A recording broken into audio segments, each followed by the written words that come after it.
जय हिंद, वंदे मातरम। स्वागत है आप सभी का गुरुजी वर्ल्ड एग्जाम स्टडी प्लेटफॉर्म में। राष्ट्र हित में शिक्षा, this is Dheeraj Dwivedi from Guruji world.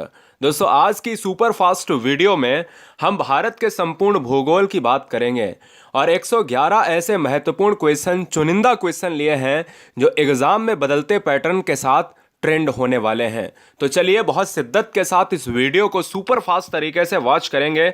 जहां पर मैप की ज़रूरत होगी वहां पर मैप भी लिया है, समझाऊंगा भी, लेकिन वीडियो बहुत तेज़ी से ख़त्म करेंगे। आज इस वीडियो के 15 से 20 मिनट आपके एग्ज़ाम में चार चांद लगाने वाले हैं। देखिएगा, पहला क्वेश्चन एग्जाम के लिए बेहद इंपॉर्टेंट क्या है कि अगर पूछा जाए कि पूरे होल वर्ल्ड यानी संपूर्ण विश्व का कितना क्षेत्रफल भारत का कितना क्षेत्रफल कवर करता है, मतलब क्वेश्चन क्या कह रहा है, ध्यान दीजिएगा कि भारत का क्षेत्रफल विश्व के कुल भौगोलिक क्षेत्रफल का कितना प्रतिशत है, तो वो है 2.4%। ये एग्जाम में इतनी ज्यादा वैल्यू पूछी जाती है, एक प्रतिशत वाली और एक आपका जो है क्या, एक एरिया वाली और एक पॉपुलेशन वाली। तो समझ लीजिएगा कि पूरे वर्ल्ड में जो स्थान कवर करता है भारत, यह भारत 2.4% अकेले कवर करता है। समझिएगा, इतना बड़ा राष्ट्र, जन कितने देश हैं दोस्तों। और अगर पूछा जाए जनसंख्या के मामले में कितना कवर करता है पूरे वर्ल्ड में, तो अकेले पूरे वर्ल्ड में 17.5% यह कवर करता है। पॉपुलेशन के हिसाब से चीन के बाद भारत दूसरा ही स्थान है, यह बात दिमाग में रखिएगा। अगला क्वेश्चन तीसरा है, सर्वप्रथम इंडिया शब्द का प्रयोग भारत के लिए किस भाषा में किया गया। दोस्तों, यह क्वेश्चन भी एग्जाम के लिए पॉइंट वाला है। समझना है कि अगर हम वर्ड के तौर पर इस क्वेश्चन को समझें तो यहां पर प्राचीन काल से पूछा गया है। देखिएगा, अगर हम ग्रीक भाषा की बात करें तो हम ग्रीक से लगाएंगे। हम इंडस वैली भी पढ़े हैं, इंडस वाला जो पार्ट है ना दोस्तों, उसमें बहुत अच्छी विस्तृत व्याख्या देखने को मिलती है। फिलहाल यहां पर इंडिया शब्द का प्रयोग भारत के लिए किस भाषा में किया गया, तो ग्रीक। और अगर संविधान की दृष्टि से देखा जाए तो संविधान में जो भारत का अर्थ है अनुच्छेद 1 में दिया गया है, अर्थात इंडिया अर्थात भारत। भारत किस गोलार्ध में स्थित है, तो उत्तरी पूर्वी गोलार्ध में। क्यों उत्तरी पूर्वी गोलार्ध में, क्योंकि अगर यह है पूरा वर्ल्ड तो यहां पर 0 डिग्री है और यहां पर भारत है दोस्तों। और यह क्या है, यह दोस्तों नॉर्दर्न ईस्टर्न पार्ट है दोस्तों, यह बात आपको याद रखना है। चलिए क्वेश्चन नंबर 5 क्या है, भारत की उत्तर से दक्षिण लंबाई। यह नॉर्थ होता है, यह साउथ होता है, यह ईस्ट होता है, यह वेस्ट होता है। यह कह रहा कि इसकी लंबाई आप बता दीजिएगा। जम्मू से लेकर हम कन्याकुमारी तक की अगर हम बात करेंगे तो 3214 किलोमीटर है। और यहां अरुणाचल प्रदेश से हम गुजरात की बात करेंगे तो 2933 किलोमीटर है, क्योंकि यह है पूर्व से पश्चिम। वही पूछ रहा है, अगर पूर्व से पश्चिम पूछे तो 2933, अगर उत्तर से दक्षिण पूछे दोस्तों तो 3214। ठीक है ना, ये याद रखिएगा। दो वैल्यू आपको तटीव ही याद रखनी है जो एग्जाम में सबसे ज्यादा बवंडर मचा के रखी हैं कि भारत की स्थलीय सीमा की लंबाई कितनी है, तो 15,200 किलोमीटर। यह स्थलीय सीमा क्या है, दो स्थलीय सीमा वो स्थलीय सीमा होती है जो आपके जल से नहीं लगती है। भारत की तटीय रेखा की लंबाई कितनी है दोस्तों, तो आपको बता दूं कि तटीय रेखा की लंबाई वो रेखा है जहां पर आपके समुद्र से लगा हुआ पार्ट या जल से लगा हुआ पार्ट देखा जाता है, उसकी है 6100 किलोमीटर है। ठीक है, चलिए द्वीपों सहित भारत की अगर हम पूरी तटरेखा की लंबाई देखें तो 7516 किलोमीटर। ये एग्जाम में फैक्ट बहुत ज्यादा पूछा गया है। भारत का धुर यानी दक्षिणी भाग, धुर का मतलब है कि ये जो धुर है दक्षिणी भाग है वो भूमध्य रेखा से कितनी दूर है। देखिए अभी मैंने बताया कि भारत की जो स्थिति है वो कुछ इस प्रकार है, वो कुछ इस प्रकार है। तो यही पूछ रहा है कि नीचे अगर भैया यहाँ 0 डिग्री होएगी, सिंपल सी बात है। और अगर यहां 0 डिग्री होएगी तो आप ये बताओ कि इसकी जो लंबाई है, इसकी जो दूरी है, वो डिस्टेंस कितनी है, वो दोस्तों यही 876 किलोमीटर तय करेगी। यानी 876 किलोमीटर पर जो है हमारी 0 डिग्री है, जिसको भूमध्य रेखा कहते हैं, जिसको इक्वेटर या विषुवत रेखा का नाम देते हैं। भारत में कुल कितने राज्य समुद्र के साथ लगे हुए हैं, तो गुजरात पहला लगा है, महाराष्ट्र दूसरा लगा है, गोवा तीसरा लगा है, कर्नाटक चौथा लगा है, पांचवा केरल लगा है, छठा तमिलनाडु लगा है, सातवां आंध्र प्रदेश लगा है, आठवां उड़ीसा लगा है और पश्चिम बंगाल 9वां लगा है। सारी चीजें देखिए बता दी, तो 5 इधर राज्य हैं, 4 उधर राज्य हैं, 9। ये मैप का कमाल होता है। चैनल को सब्सक्राइब कर लो बहुत शिद्दत के साथ सुपर फास्ट पढ़ने के लिए। भारत के किस राज्य की तटरेखा सबसे लंबी है, तो गुजरात की तटरेखा सबसे लंबी है। और पूछी जाए सबसे छोटी तटरेखा किसकी है, तो वो भी नोट कर लो, गोवा की सबसे छोटी। गोवा की सबसे छोटी, ये देखिए, ये गुजरात है, ये गोवा है। गोवा सबसे कम एरिया कवर करेगा, गुजरात ज्यादा एरिया कवर करेगा, ये भी आपको बात याद आ गई। भारत की जो है अगर सबसे छोटी, बिल्कुल बता दिया है दोस्तों, आ गया क्वेश्चन भी। तो गोवा जो है, गोवा की सबसे छोटी तटरेखा है। गोवा की राजधानी क्या है बेटा? पणजी है क्या? और ये पणजी राजधानी किस रिवर के किनारे बसी हुई है? ये पूछे तो मांडवी रिवर के किनारे बसी हुई है। ठीक है, चलिए। कौन सी अक्षांश रेखा भारत के मध्य से होकर गुजरती है? तो यह कर्क रेखा गुजरती है। और कर्क रेखा दोस्तों, अगर एक और क्वेश्चन पूछता है कि भारत में कर्क रेखा कितने राज्यों से गुजरती है, तो कमेंट करिएगा। सबसे पहले अगर मैं बात करूं यहां पर कर्क रेखा की, तो चलिए आइए जानते हैं। कर्क रेखा भारत के कुल कितने राज्यों से होकर गुजरती है? तो 8 राज्यों से। यह कहां से गुजरती है? तो यह बीचों बीच से गुजरती है। यह रेखा मिजोरम से लेकर आपके त्रिपुरा वाले पार्ट तक पूरी तय करती है। हमने आपको ट्रिक बताई थी, मित्र पर गमछा जार, मिजोरम, त्रिपुरा, गुजरात, मध्य प्रदेश, झारखंड, है ना, छत्तीसगढ़, इस तरीके से आपने देखा था। चलिए कोई बात नहीं, आपको बता भी दिया, नहीं देखा था। भारत की मुख्य भूमि का दक्षिणी नोक क्या कहलाता है? Cape Comorin. याद रखिएगा, केप कैमोरिन मुख्य भूमि है। मुख्य भूमि का मतलब ये नहीं इंदिरा पॉइंट आप मार दें, वो इंदिरा पॉइंट अंडमान निकोबार में स्थित है, जो भारत का दक्षिणतम पॉइंट है। ये दक्षिणतम नोक की बात करी जा रही है, जो दक्षिण जो है भाग आपका मुख्य भूमि का। मुख्य भूमि वो होता है जो आपका स्थल क्षेत्र, तटीय क्षेत्र भारत का जो लगा हुआ है, जो भारत से अलग नहीं हुआ है। ठीक है, चलिए। भारत का सबसे दक्षिणतम बिंदु कौन सा है? तो इंदिरा पॉइंट है। इंदिरा पॉइंट को दोस्तों पिगमिलियन पॉइंट भी कहते हैं। यह भी आपको याद रखना है। कहां पर है? अंडमान निकोबार में है। भारतीय भूमि का सर्वाधिक उत्तरी भाग, अगर हम अंडमान निकोबार में ये देखते हैं इंदिरा पॉइंट दोस्तों, तो हम ये जानते हैं कि भैया ये है आपका साउथ वाला पार्ट, यानी ये है दक्षिण वाला पार्ट। ठीक है, इसके उत्तरी में भी कोई ना कोई पॉइंट होगा। तो उत्तर में आपको जम्मू एंड कश्मीर एक राज्य मिलेगा जो इंदिरा काल है। यह भी याद कर लो कि आईसी कहां पर है, इंदिरा काल कहां पर है? जम्मू कश्मीर में है, जो उत्तर जो है उत्तर में पड़ता है। तो उत्तरी बिंदु है आईसी इंदिरा काल, दक्षिणी बिंदु है आईपी इंदिरा पॉइंट। ठीक है, याद रख लीजिएगा।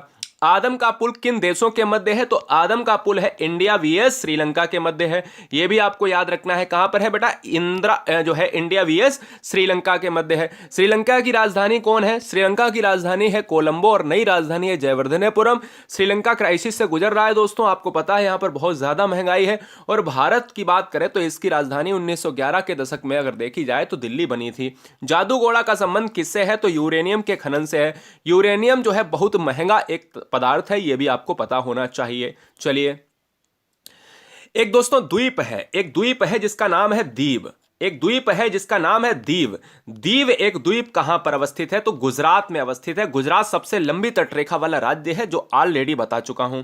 श्रीलंका को भारत कौन अलग करता है? तो मन्नार की खाड़ी श्रीलंका को भारत अलग करती है। और दोस्तों अगर पूछा जाए पाक स्टेट किनके बीच में है, तो भारत और श्रीलंका के मध्य स्थित है। यह भी आपको पता होना चाहिए। मन्नार की खाड़ी कहां पर अवस्थित है? तो भारत और श्रीलंका के मध्य अवस्थित है। यह भी आपको पता होना चाहिए। चलिए, भारत का कौन सा भूभाग प्राचीनतम है? तो दोस्तों प्राचीनतम भूभाग है प्रायद्वीपीय पठार। प्रायद्वीप पार्ट वो होता है जो तीनों तरफ से जल से घिरा हो, और प्रायद्वीपीय पठार वाला क्षेत्र दोस्तों इसी तरीके से ट्रायंगल आकृति भी बनाएगा। तो यही प्राचीनतम पठार। अगर क्वेश्चन में यह पूछा जाए कि प्राचीनतम श्रेणी कौन सी है, तो भारत की सबसे प्राचीनतम श्रेणी है अरावली रेंज। यह भी आपको याद होना चाहिए। भारत का पूर्वी समुद्री तट किस नाम से जाना जाता है? पूर्वी समुद्री तट का मतलब है दोस्तों ये वाला तट। ठीक है ना। अब ये वाला है पश्चिमी तट, ये वाला है पूर्वी तट। पूर्वी तट दोस्तों होता है ये वाला आपका पार्ट जो होता है, ये आपका कोरोमंडल होता है। अगर मैं मालाबार कह देता तो आप इधर मार देते। सिंपल सी बात है। लक्षद्वीप समूह के द्वीपों की उत्पत्ति कहां पर हुई है, कैसे हुई है? अब दो क्वेश्चन मैं बता देता हूं। देखिएगा, अगर हम मानचित्र की बात करें, सिंपल सा मानचित्र अगर हम दक्षिण भारत का बनाते हैं, तो हम ये कहेंगे कि भैया देखिए, दक्षिण भारत के मानचित्र में अगर हम देखेंगे तो हमारा ये मानना है कि ये वाला है अंडमान निकोबार और ये है आपका लक्षद्वीप। ठीक है ना, ये है आपका लक्षद्वीप। तो हम कहेंगे कि लक्षद्वीप कहां पर है? तो पश्चिम में, भारत के पश्चिम में लक्षद्वीप है, भारत के पूर्व में है अंडमान निकोबार। यहां पर प्रवाल रीफ, यानी प्रवाल रीफ का मतलब होता है कोरल द्वीप से इसकी उत्पत्ति हुई है। न्यूमर द्वीप कहां पर अवस्थित है? तो न्यूमर द्वीप है बंगाल की खाड़ी में। बहुत ज्यादा पूछा जाने वाला क्वेश्चन है दोस्तों, याद कर लीजिएगा इसको, बहुत बढ़िया। लक्षद्वीप समूह कहां पर अवस्थित है? देखिए अभी बताया मैंने, लक्षद्वीप समूह कहां पर अवस्थित है कि अंडमान निकोबार ये है, और ये है आपका कहां पर? ये है आपका दोस्तों, ये आपका क्या है? ये आपका बे ऑफ बंगाल पड़ता है और लक्षद्वीप पड़ता है अरब सागर में। अगर क्वेश्चन में ये पूछा जाए कि लक्षद्वीप कहां पर है, तो अरब सागर में मारिएगा जो पश्चिम में है। और अगर क्वेश्चन में पूछा जाए अंडमान निकोबार कहां पर है, तो बंगाल की खाड़ी में है, जो बंगाल की खाड़ी पूर्व में पड़ती है। भारत के किस स्थान को सफेद पानी के नाम से जानते हैं? तो सियाचिन, क्योंकि बर्फ से जमा हुआ है। चलिए, भारत का क्षेत्रफल बहुत ही ज्यादा इंपॉर्टेंट है, 3287,263, ऐसे याद कर लो, 3287,263 वर्ग किलोमीटर। भारत का सुदूर पश्चिम का बिंदु कौन सा है? तो गुजरात में है, जिसका नाम है गौरा माता। नोट कर लो, गौरा मोता, मोता कहा जाता है, ठीक है। तो भाई 3 पॉइंट आपको याद करा दिए कि एक पूर्व वाला बचा हुआ है, वो बता देंगे। एक आपका दक्षिण वाला इंदिरा पॉइंट है, उत्तरी वाला आईसी इंदिरा पॉइंट आईपी है, दक्षिण वाला इंदिरा कॉल आपका क्या कहलाता है? आईसी कहलाता है, उत्तरी वाला कहलाता है। और पश्चिमी वाला गौरा माता कहां? गुजरात में है। उत्तरी वाला कहां पर है? जम्मू कश्मीर में है दोस्तों। दक्षिणी वाला कहां पर? अंडमान निकोबार में है। और पूर्वी वाला नोट कर लो, किवथू है, अरुणाचल प्रदेश में, ठीक है ना। चलिए, चारों हो गए। शिव समुद्रम किस नदी के द्वारा बनाया जाता है? तो यह शिव समुद्रम जो है आपका एक प्रपात है जो कावेरी नदी के द्वारा बनाया गया है। 10 डिग्री चैनल इंपॉर्टेंट है, कौन से पार्ट के मध्य स्थित है? तो 10 डिग्री चैनल दोस्तों आपके छोटा अंडमान और कार निकोबार के बीच में अवस्थित है। भारत की सबसे लंबी स्थलीय सीमा किस देश के साथ है? देखिए, तटीय सीमा जो है भारत की गुजरात की है। सबसे लंबी, अगर हम देश में जाते हैं तो सबसे लंबी देश के साथ अगर सीमा लगती है स्थलीय, तो बांग्लादेश के साथ लगती है। और भारत की सबसे छोटी सीमा, अब देखिए, ये 4000 से भी ऊपर से ज्यादा सीमा लगती है। और इसी तरीके से अगर मैं बात करूं, भारत की सबसे छोटी सीमा किसके साथ लगती है? अफगानिस्तान के साथ, मात्र 10 किलोमीटर का रेंज लेता है। 10 किलोमीटर दिखाया जाता है, वैसे अगर हम रियलिटी देखा जाए तो 106 किलोमीटर का जो है एक एरिया दिखाया जाता है जो अफगानिस्तान के साथ लगता है। कोई बच्चा बताए मुझे अफगानिस्तान की राजधानी क्या है? क्योंकि अफगानिस्तान में विद्रोह मचा हुआ था तालिबान के चलते, तो फिलहाल यहां पर आपको राजधानी बतानी है। क्वेश्चन नंबर 35, भारत के कुल भूभाग पर कितने % पर्वत हैं? अब ध्यान दीजिएगा, ये 35-36 इंपॉर्टेंट है, आपके फैक्ट और प्रतिशत के आधार पर पूछे गए प्रश्न। देखिए, अगर क्वेश्चन में पूछा जाए कि कितने % पर्वत हैं, तो 11% भारत के क्षेत्रफल में पर्वत का एक जो है लेखा जोखा देखा जाता है। भारत के कुल भूभाग पर कितने % मैदानी इलाका है? तो मैदान आपके 43% होते हैं, जिसमें आपकी खेती होती है, अच्छी पैदावार होती है, इसलिए भारत का जो कृषि प्रदेश है वो रीढ़ कहा जाता है, ठीक है ना। ये बात इंपॉर्टेंट है, नोट कर लीजिएगा। इंडिया में अगर हम दक्षिणतम पॉइंट की बात करें तो वो कहां पर अवस्थित है? अब की बार ये पूछ लिया तो मैंने ऑलरेडी आपको बता ही दिया है कि भाई आईसी है या आईपी है, तो आईपी है। इंदिरा पॉइंट है, ये है पिग्मिलियन पॉइंट इसका नाम है, और ये पार्सन पॉइंट भी कहलाता है। ये अंडमान निकोबार द्वीप समूह में है। भारत की मुख्य भूमि को रामेश्वरम द्वीप से कौन अलग करता है? तो पम्बन चैनल अलग करता है। ये रहा जबरदस्त क्वेश्चन, इंपॉर्टेंट क्वेश्चन है। पम्बन चैनल कहां पर है? रामेश्वरम द्वीप को अलग करता है मुख्य भूमि से। क्लियर है? चलिए, भारत के पश्चिमी समुद्री तट का जो उत्तरी भाग है, देखिए, यह है आपका पश्चिम इलाका, यह है आपका पूर्वी इलाका, यह पूर्वी इलाका है। अब पूर्वी इलाका को भी बांटा जाता है 2 पार्ट में। एक होता है आपका क्या? एक होता है पूरब से दक्षिण का पार्ट, एक होता है पूरब से उत्तर का पार्ट, एक होता है आपका पश्चिम से दक्षिण का पार्ट, और एक होता है पश्चिम से उत्तर का पार्ट, ठीक है ना। तो यहां पर आपने आधे आधे में बांट लिया, तो इसको आधे में क्या, इसको जो है आधे में यहां से बांट लिया, इसको आधे में यहां से बांट लिया। हमसे कह रहा है कि भाई उत्तरी भाग को, तो पश्चिम वाला ये क्षेत्र है, इसका उत्तरी भाग क्या कहलाता है? कोंकण कहलाता है। और दोस्तों, यही पश्चिमी समुद्र का नीचे वाला हिस्सा कौन सा कहलाता है? मालाबार तट कहलाता है। ये जान लीजिएगा, ये मैप में ही समझ में आएगा। याद रखिएगा कि अगर हम इस वाले क्षेत्र को देखें तो आप क्या कहते हो कि इस वाले जब क्षेत्र को देखेंगे तो आप मालाबार, और इस वाले क्षेत्र को देखेंगे आप तो आप क्या कहलाओगे भाई? आप जो है कहलाओगे कोंकण कहलाओगे, ठीक है। चलिए, भारत तथा पाकिस्तान के मध्य अंतर्राष्ट्रीय सीमा का नाम क्या है? रेड क्लिफ रेखा है। भारत चीन के बीच में कौन सी रेखा है? तो मैकमोहन रेखा है, ठीक है। किस देश के साथ अंतरराष्ट्रीय सीमा नहीं बनती है भारत की? तो श्रीलंका की राजधानी जो है आपकी जो है सीमा नहीं बनती है। पाक जलमंडल, बहुत अच्छा क्वेश्चन है। पाक जलमंडल का मतलब पाक स्टेट, वही बात। तो पाक जलमंडल आप कभी भी भारत और पाकिस्तान के बीच मत लगा देना, भारत और श्रीलंका के 2 देशों के मध्य अवस्थित है, यह बात ध्यान रख लीजिएगा। और पम्बन द्वीप 2 देशों के मध्य है। आप कैप कैमोरिन की बात करते हो तो वहां पर मिलेगा, आप यहां पर ऑप्शन जाएगा भाई जो भी होगा भारत और श्रीलंका के मध्य। चलिए, 45, बांदीपुर अभ्यारण्य किस राज्य में है? तो यह है कर्नाटक राज्य में है। कर्नाटक में कोलार और हट्टी की खानें भी हैं। 2 क्वेश्चन पूछे जाते हैं कि कोलार की खान किस राज्य में है, हट्टी की खानें किस राज्य में है, तो वो भी कर्नाटक राज्य में है। सूर्य के सबसे दूर ग्रह कौन सा है? तो वरुण है। ये सबसे भैया पास में है बुध, तो सब जानते हैं, लेकिन दूर वाला बच्चे कंफ्यूज होते हैं इसलिए बता दिया। अगला, विश्व की सर्वाधिक विश्वासघाती नदी किसे कहा जाता है? वांगो नदी को कहा जाता है। विश्व की सबसे व्यस्त व्यापारिक नदी को क्या कहा जाता है? राइन नदी कहा जाता है। भारत के पूर्व में कौन सा देश है? तो भारत के पूर्व में है बांग्लादेश है। क्यों है? क्योंकि आपने ये देखा ये बांग्लादेश है तो ये आपका पूर्वी क्षेत्र कहलाया। इससे भी पूर्व में जाएंगे तो म्यांमार आपको मिल जाएगा, तो आपकी म्यांमार वाली अराकान योमा श्रेणी भी है। क्वेश्चन में पूछा भी जाता है कि अराकान योमा श्रेणी किस देश की श्रेणी है? तो अराकान योमा पर्वत की श्रेणी कहलाती है म्यांमार में। तो सबसे पहले पूर्वी क्षेत्र में बांग्लादेश आता है। बांग्लादेश की मुद्रा है टका और इसकी राजधानी है क्या है? ढाका है, जो त्रिपुरा को 3 तरफ से घेरे हुए है। भारत के पश्चिम में कौन सा है? तो भारत के पश्चिम वाला इलाका ये है, तो ये जैसलमेर से लगता हुआ पार्ट आपका पाकिस्तान पड़ता है। चलिए, भारत के उत्तर में कौन सा भाई देश है? तो उत्तर में देखिए आपका नेपाल पड़ता है, ये भूटान पड़ता है, ये ऊपर चीन पड़ता है। तो आप समझ रहे हो ना, सारी चीजें मैप से आप देख रहे हो। तो नेपाल ये वाला उत्तर का पार्ट होता है, ये पश्चिम का पार्ट होता है। तो पश्चिम में आपका पाकिस्तान, ये हो गया पूर्व में बांग्लादेश और ये हो गया नेपाल, भूटान, चीन। भारत के दक्षिण पश्चिम में कौन सा सागर है? दक्षिण पश्चिम का मतलब है कि ये वाला तो आपका भाई दक्षिण हो गया सीधा, और पश्चिम तो आपका ये हो गया और पूरब आपका ये हो गया।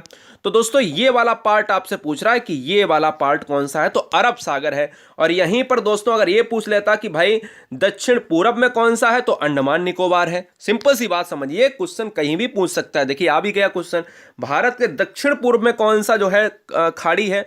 तो दक्षिण का मतलब ये दक्षिण है और ये क्या है? ये पूर्व है, ये पश्चिम है। तो पश्चिम में बता चुका हूं कि भाई लक्षद्वीप पार्ट पड़ता है अरब सागर में। ये वाला कौन सा है? बंगाल की खाड़ी में अंडमान निकोबार द्वीप स्थित है, तो ये बंगाल की खाड़ी एक सागर हो गई, खाड़ी हो गई। भारत के दक्षिण में कौन सा महासागर है? अगर महासागर पूछ ले ये कौन सा फैला हुआ है नीला नीला, तो ये दोस्तों नीले कलर का जो पानी वाला इलाका है, तट से लगे राज्य हैं, ये हिंद महासागर से ही लगे हैं। क्योंकि भारत में एक ही महासागर जुड़ा है। क्वेश्चन में कई बार पूछा गया है कि भारत कितने महासागर से जुड़ा है? तो केवल एक। क्या नाम है? हिंद महासागर। चलिए, पूर्वांचल की पहाड़ियां भारत को किस देश से अलग करती हैं? तो पूर्वांचल ये म्यांमार, आप सभी जानते हो कि क्योंकि म्यांमार दोस्तों एक अराकान योमा श्रेणी लेकर आती है जो विभाजित करती है। मन्नार की खाड़ी और पाक जलमंडल के बीच में कौन सा देश है? तो हम कहते हैं कि भारत और श्रीलंका के मध्य अवस्थित है। कोलाबा पॉइंट इंपॉर्टेंट है। कोलाबा पॉइंट कहां पर है? तो मुंबई में है। ठीक है। धारवाड़ का पठार किस राज्य में अवस्थित है? कर्नाटक में अवस्थित है। कर्नाटक की राजधानी क्या है? कमेंट कीजिएगा। पम्बन द्वीप कहां पर अवस्थित है? मन्नार की खाड़ी में। मन्नार की खाड़ी कहां पर है? पम्बन द्वीप से संबंधित है। पृथ्वी से स्थिर दिखाई देने वाले तारे को क्या हम कहते हैं? ध्रुव तारा। ये कहां पर निकलता है? तो उत्तरी पार्ट में निकलता है। ये भी क्वेश्चन पूछा गया है। भारत और पाकिस्तान के बीच में कौन सी रेखा है? रेड क्लिफ है। कब निर्धारित की गई थी? 15 अगस्त 1947। भारत का विभाजन भी आप जानते हो, है ना, सिंपल सी बात है, जिसमें भारत का काफी हिस्सा चला गया था, लेकिन भारत फिर भी बृहद विशाल क्षेत्र देखा जाता है। अकेले 17.5% का हिस्सा कवर करता है पॉपुलेशन के हिसाब से। महेंद्रगिरी की पहाड़ियां किन 2 राज्यों के मध्य है? बहुत इंपॉर्टेंट है। महेंद्रगिरी पूछा जाता है उड़ीसा और आंध्र प्रदेश। उड़ीसा की राजधानी क्या है? भुवनेश्वर है। आंध्र प्रदेश की राजधानी क्या है? कमेंट कीजिएगा फटाफट। चलिए, कौन सी नदी असम और अरुणाचल प्रदेश के बीच में सीमा बनाती है? बहुत अच्छा क्वेश्चन है, संकोसी नदी। भूवैज्ञानिकों के अनुसार हिमालय पर्वत पहले क्या था? टिथिस नामक समुद्र था। क्लियर है। चलिए, नीलगिरी पहाड़ियां बहुत ज्यादा इंपॉर्टेंट दोस्तों है। नीलगिरी पहाड़ियां कहां पर है? तमिलनाडु क्षेत्र में है। अन्नामुडी नामक चोटी की ऊंचाई कितनी है दोस्तों? तो यह है 2695 मीटर है। बहुत बार पूछा गया, इसको तो कतई आप नजरअंदाज नहीं कर सकते हो, दक्षिण भारत में पड़ती है। ठीक है। चलिए, दक्कन का पठार इंपॉर्टेंट है, नोट किया जाए। दक्कन का पठार किन राज्यों में स्थित है? दक्कन का पठार कौन कौन से राज्य कवर करते हैं? एक महाराष्ट्र, मध्य प्रदेश, गुजरात, कर्नाटक, आंध्र प्रदेश। 1 2 3 4 5 5 राज्य दक्कन के पठार को कवर करते हैं। धारवाड़ का पठार किस राज्य में अवस्थित है? तो कर्नाटक में अवस्थित है। ठीक है, नोट कर लीजिएगा। कर्नाटक में चंदन का उत्पादन सर्वाधिक होता है। कर्नाटक में कॉफी का उत्पादन सर्वाधिक होता है। सोने का उत्पादन होता है। कोलार और हट्टी की सोने की ही खाने हैं। ठीक है। अंडमान निकोबार द्वीप समूह की सबसे ऊंची चोटी कौन सी है? सैंडल पीक है। ये कहां पर पड़ती है? ये अंडमान निकोबार में यहां पर पड़ती है। आप पूर्व क्षेत्र में देखते हो।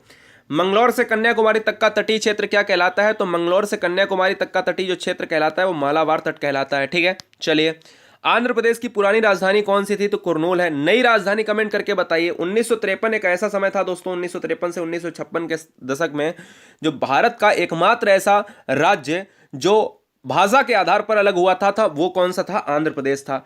आंध्र प्रदेश 2014 में जो है किससे अलग हुआ? तेलंगाना से अलग हुआ। यह भी आपको याद रखना है। सतपुड़ा की पहाड़ियां किस राज्य में है? तो मध्य प्रदेश में है। राजधानी क्या है बेटा? भोपाल है क्या? कमेंट कीजिएगा।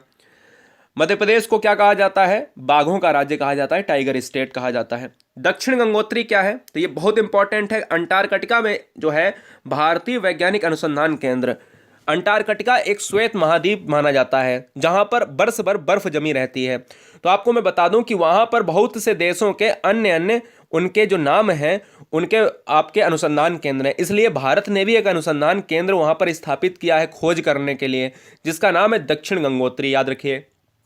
भारत का क्षेत्रफल की दृष्टि से पहला कौन सा है? राजस्थान है। दूसरा कौन सा है? मध्य प्रदेश है। याद कर लीजिएगा।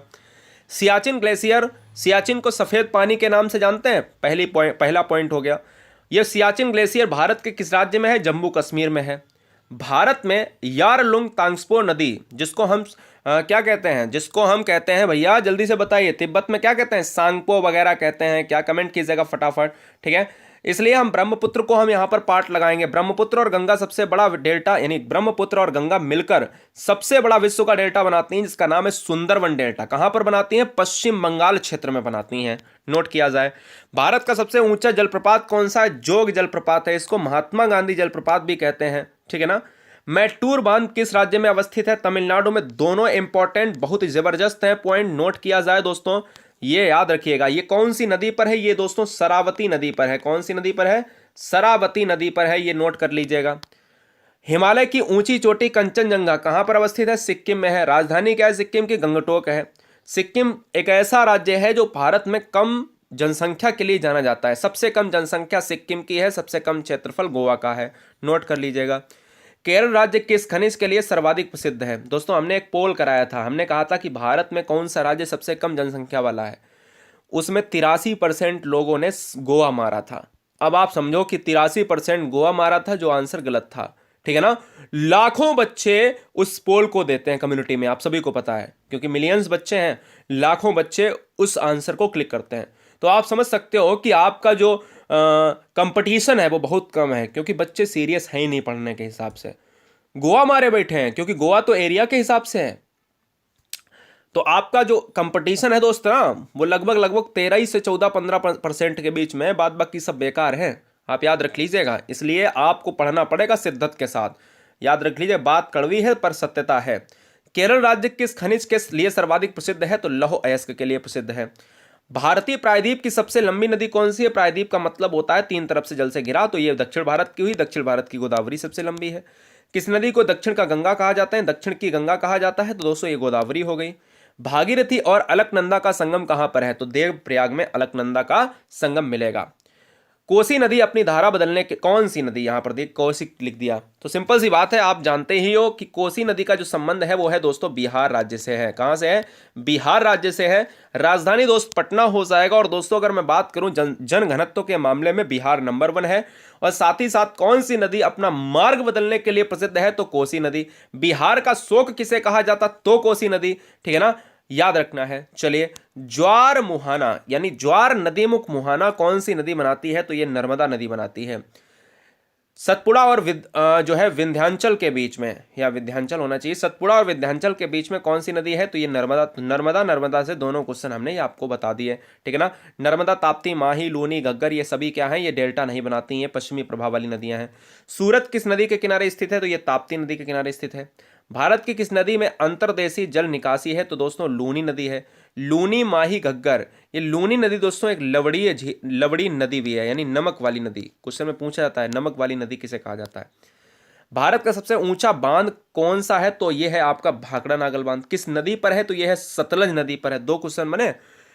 किस राज्य को तालाब सिंचाई की पारंपरिक क्षेत्र, यानी तालाब सिंचाई का पारंपरिक क्षेत्र माना जाता है, कि परंपरा है दोस्तों तालाब की सिंचाई करने का? तो तमिलनाडु में। याद रखिएगा, तमिलनाडु इंपॉर्टेंट फैक्ट है।